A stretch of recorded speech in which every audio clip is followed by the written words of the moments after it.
आज के इस इतिहास की एक सच्ची घटना पर आधारित वीडियो में, जिसका नाम है लाल मंदिर का इतिहास। ये समय मुगल शासन का सन 1655 की बात है, जब भारत में शाहजहां का शासन हुआ करता था।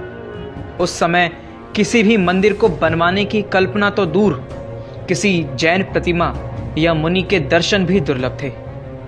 उस समय शाहजहां लाल किले में रहकर देश पर शासन करते थे और उनके सैनिकों की छावनी खूनी दरवाजे तक खुले मैदान में थी। एक दिन सेना के एक जैन सैनिक रामचंद्र को कहीं से भगवान पार्श्वनाथ की एक दुर्लभ प्रतिमा प्राप्त हो गई। उसने श्रद्धा पूर्वक उस प्रतिमा को अपने घर में ही विराजमान कर लिया और नियमित पूजा अर्चना शुरू कर दी।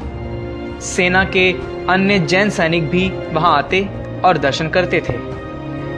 धीरे धीरे यह खबर आसपास के सभी जैन शावकों में फैल गई, तो वे भी वहां आने लगे और भगवान की आराधना करने लगे।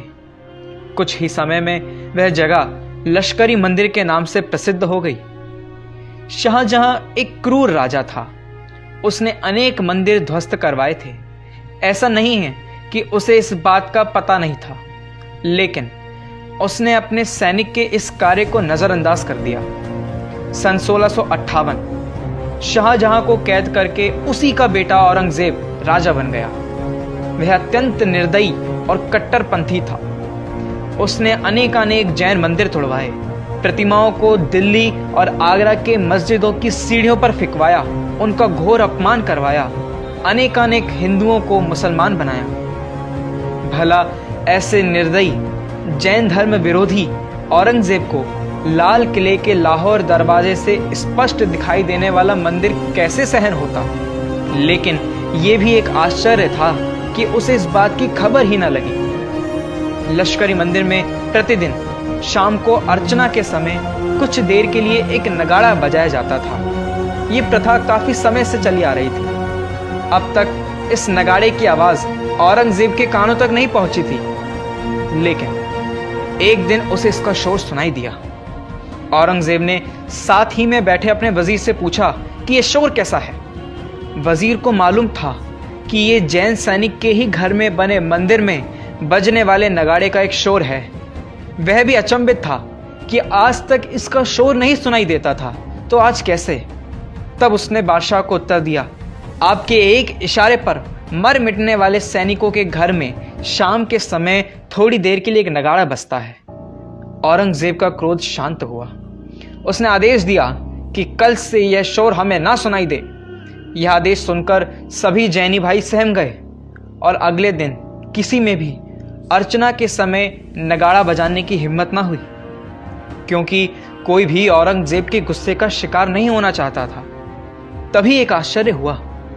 वह नगाड़ा स्वयं बजने लगा और उसके शोर से लाल किले की दीवारें गूंज उठी। औरंगजेब अपने फैसले का अपमान होते हुए देख लाल पीला होने लगा। वह कुछ आदेश देता कि तभी उसका वजीर भागता भागता हुआ आया और बोला, शहंशाह, करिश्मा हो गया। लश्करी मंदिर का नगाड़ा खुद पे खुद बज रहा है। ये चमत्कार मैं अपनी आंखों से देख कर आया हूं। कुछ समय के लिए औरंगजेब भी स्तब्ध रह गया। उसे पता था कि यह उसका वफादार वजीर है। यह उसके सामने झूठ बोलने का साहस नहीं करेगा। फिर भी उसने वजीर को डांटा, क्या बकते हो, ऐसा कैसे हो सकता है। वजीर ने समझाया कि यदि आपको यकीन ना हो तो कल खुद आइए और चलकर देखिए। खुद चलने के लिए बादशाह मान गए। अगले दिन अर्चना के समय से पहले ही औरंगजेब मंदिर पहुंच गया। सबको मंदिर से निकलवाकर बाहर ताला लगवा दिया और आज भी बिल्कुल वैसा ही हुआ। अर्चना के नियत समय पर वे नगाड़े खुद बजने लगे। औरंगजेब अचंभित रह गया। उसी क्षण उसने ताला खुलवाया और अपनी आंखों से उसने स्वयमेव वे नगाड़े बजते हुए देखे। यह देख वह दंग रह गया। उसने उसी समय शाही फरमान जारी किया, इस बुतखाने में नौबत बदस्तूर बजने दो, फैजाने इलाही पर बंदिश नहीं लगाई जा सकती। अर्थात कि इस मंदिर में यह नगाड़ा बजने दो, चमत्कारों पर किसी की बंदिश नहीं है। शाहजहानाबाद के इस प्राचीनतम जैन जिनालय की प्रसिद्धि दूर दूर तक फैल गई। इसका स्वरूप विकसित होता गया। यह दिल्ली का पहला मंदिर था जो किसी सैनिक के घर में बनाया गया था, इसलिए इसे लश्करी मंदिर भी कहा जाने लगा था। उसके बाद इसे उर्दू मंदिर भी कहा जाता रहा, क्योंकि इसके समीप उर्दू बाजार लगाया जाता था। सन 1878 में हुए नवीनीकरण में यहाँ लाल पत्थरों का प्रयोग किया, अतः यह लाल मंदिर के नाम से प्रसिद्ध हुआ। तब से अब तक अर्थात 141 साल से यही नाम प्रचलित है। हमें स्वयं पर गर्व होना चाहिए कि हम जैन कुल में जन्मे हैं। ये जिन शासन का ही प्रभाव था कि जिसके आगे देश के एक मुगल राजा को भी झुकना पड़ा। यह कोई काल्पनिक घटना नहीं है, अपितु पूर्ण सत्य हमारा इतिहास है।